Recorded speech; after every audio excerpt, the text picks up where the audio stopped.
good morning, and welcome to a What My Kids Eat in a Day video. This video has been so highly requested over the years. I think I did one probably 4 years ago, and obviously I had much smaller children then. My children are 5 and 8 years old, and I get asked this question on a daily basis, like, what do you feed your kids? What's the nutrients that you're looking for to get into their diet? So I thought I would take you along on a busy day, and I'll share with you all of the things that I cook for the kids. Also, both of our kids are in soccer, and my son is in travel soccer. So most nights of the week, we are actually cooking 2 dinners. And when I shared this on Instagram, so many of you resonated with that. So I'm going to share with you some tips and tricks that I feel like I've kind of worked through over the last month to get into a really good rhythm and cadence for the meals, especially splitting up those 2 dinners on the busy school nights.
The kids also get 2 snack breaks every day, so I'm sending this for Sawyer's morning snack and Ronan's, as well as this, one for each of them for their afternoon snack.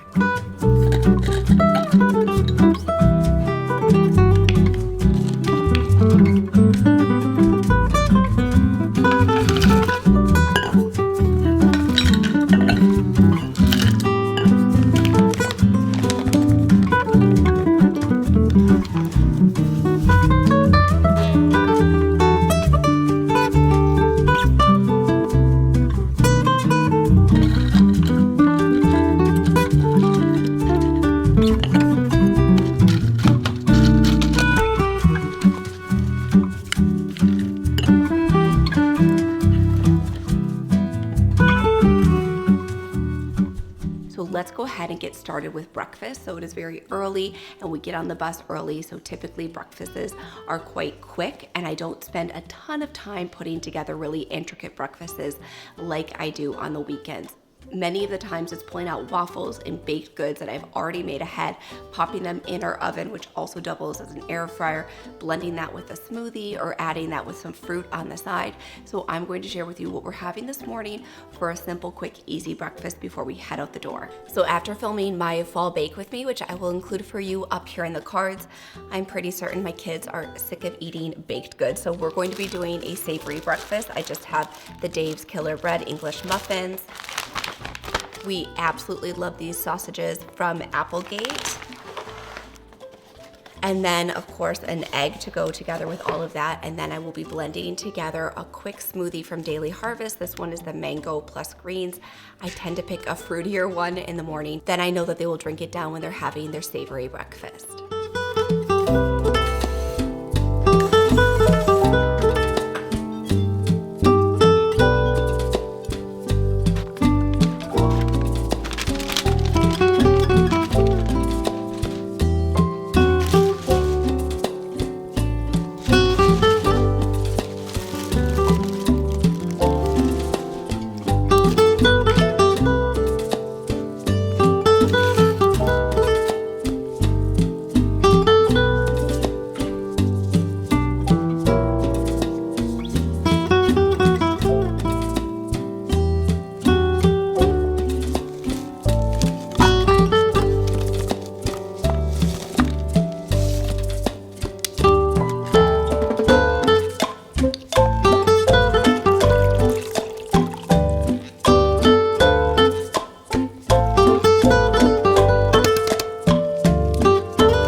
sprouts. I forgot the sprouts. You open up your sandwich for me, please?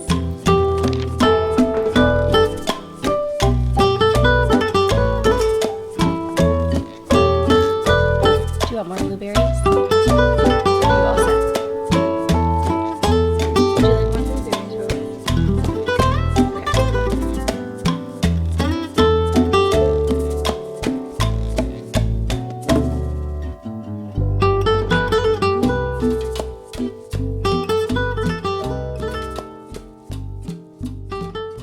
So everybody is home and off the bus, and this is where things get a little bit hectic because during this time, I need to get everybody home, backpacks unpacked, lunch boxes cleaned up, and then I need to feed them and get them changed into clothes, cozy clothes, because it's freezing out today.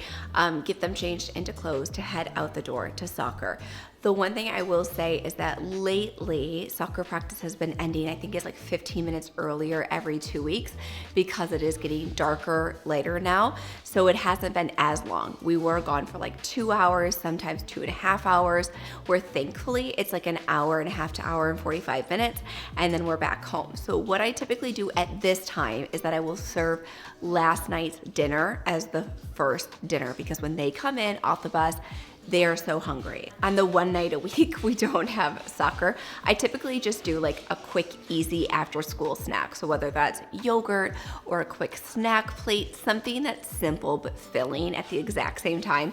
That way it's not like a quick carb and they're asking me for a snack 15, 20 minutes later when I'm trying to clean up the kitchen from their lunch boxes and get dinner started. So because I knew that today would be a quick turnaround, which they are, last night what we did is we made like a spicy turkey kale soup for dinner, and I took the turkey sausages, so there was a few mild and spicy ones, and I baked the extras knowing that we would use that as part of our second dinner. So I'm going to go ahead and get the soup ready for the first dinner that we're eating, and then when we're back home from soccer, I will use the protein that I had cooked the night before, and I will be serving that with some bell peppers and a salad and a few other sides that I know is always a big hit for the kids.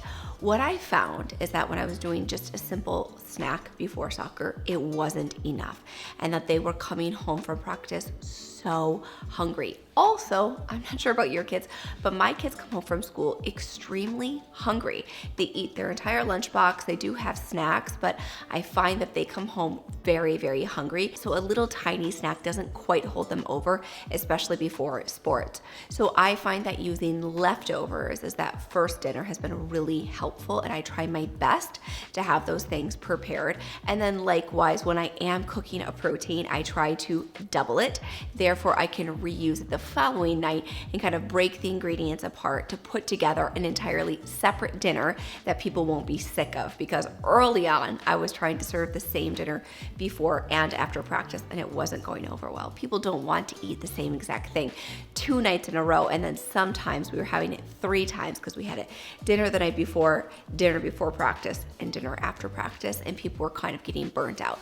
So I found this rhythm of like doubling the protein or doubling the starch, whether it's rice or potato, whatever I'm cooking, to break apart the ingredients to form an entirely separate dinner after we get home. So I have made this soup before on my channel. I'm almost certain. Either way, I will have the recipe for you in the description box down below, but we made this last night in the Instant Pot, so I was able to kind of double up on our ingredients, knowing that I wanted to have leftovers for today. So I'm just going to heat this up, and you can see that the entire soup is essentially Jell-O, which is incredible and makes my heart so happy. That's when you know you're working with really nourishing and healing, nutrient-dense, protein-rich, amino acid-rich bone broth, when you can see the entire soup looks like Jell-O pudding.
And I promise you that even if you're in a position right now where your kids will only eat boxed mac and cheese, that's okay. Like, let's just make it Annie's. Let's just get the grass-fed from Annie's.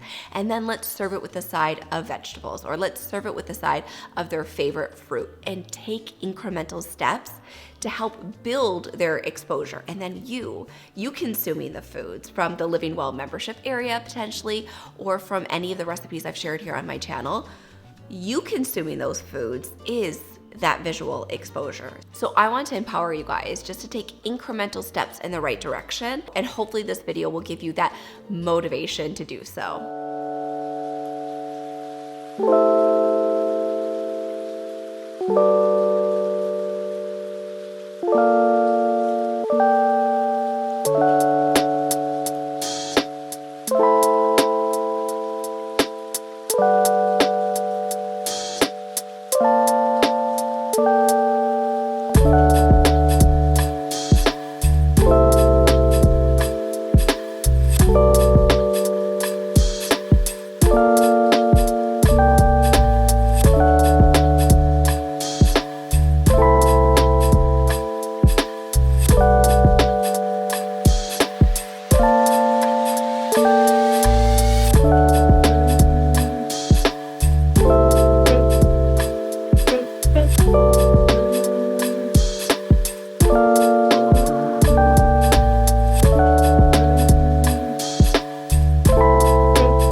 So I'm getting ready to just finish cleaning up the kitchen. I stepped over here so that you guys could hear me, but I hope that you all found today's video helpful and that you found a ton of inspiration, because it really does not need to be that complicated. And I will link for you up here in the cards a playlist of all of my what I eat in a days. And hopefully from seeing today's video, you can see how I break apart certain ingredients to make meals for my kids. And if you like today's video, you can let me know by giving it a big thumbs up. And now the subscribe button is right over here on the screen. Give that a click. That way you don't miss a single video. And I hope to see you back here next Thursday.